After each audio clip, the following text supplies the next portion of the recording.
बहुत मज़ेदार चुटकुला नाच गीत नकटा झूमर लेके आई हूँ। आप लोग सुनिएगा ज़रूर। आप लोग के अच्छा लगे तो वीडियो को लाइक, चैनल के सब्सक्राइब ज़रूर कीजिएगा। आप लोग के दिल से धन्यवाद। ननदो इतना गरियवनी तोहरा लाज नइखे, ननदो इतना गरियवनी तोहरा लाज नइखे। ननदो बूढ़ावा भातार पलो भइलू कइसे, ननदो बूढ़ावा भातार पलो भइलू कइसे। ननदो इतना गरियवनी तोहरा लाज नइखे, ननदो इतना गरियवनी तोहरा लाज नइखे। ननदो बूढ़ावा भातार पलो भइलू कइसे, ननदो बूढ़ावा भातार पलो भइलू कइसे।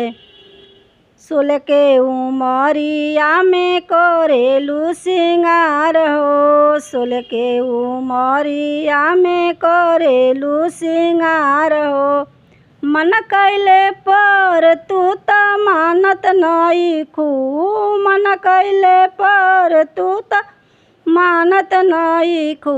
ननदो बूढ़ावा भातार पलो भइलू कइसे, ननदो बूढ़ावा भातार पलो भइलू कइसे।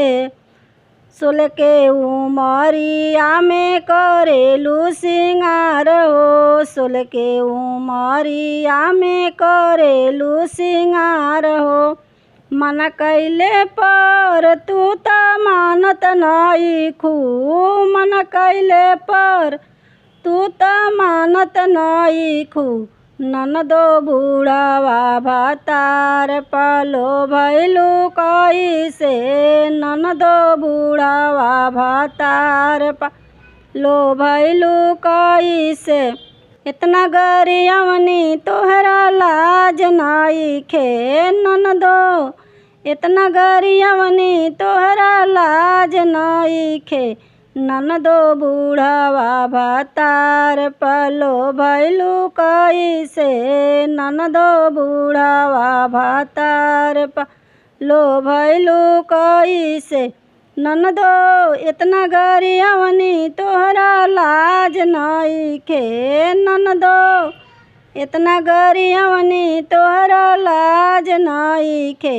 ननदो बूढ़ावा भातार पलो भइलू कइसे, ननदो बूढ़ावा भातार पलो भइलू कइसे। ननदो बूढ़ावा भातार पलो भइलू कइसे।